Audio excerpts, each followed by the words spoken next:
في مرة أبو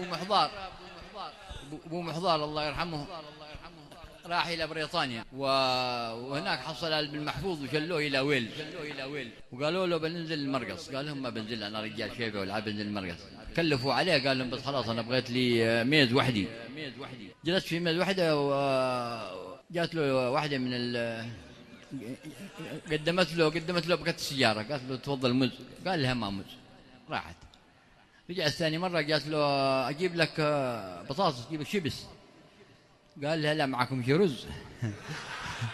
قالت له ماشي، قال لها بس ما أبغى شي. رجعت له ثالث مرة قالت له أي خدمات، قال لها شكرا.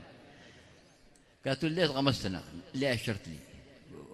هو طبعا ما أشلها، تفكر حصل بالمحفوظ يضحكون، عرف إنها مارية، فقال لها بغيت ورقة بياض، وكتب الورقة منين؟ من عيون الزرق من ويلز، أيضا ومن عيون الزرق لزازة.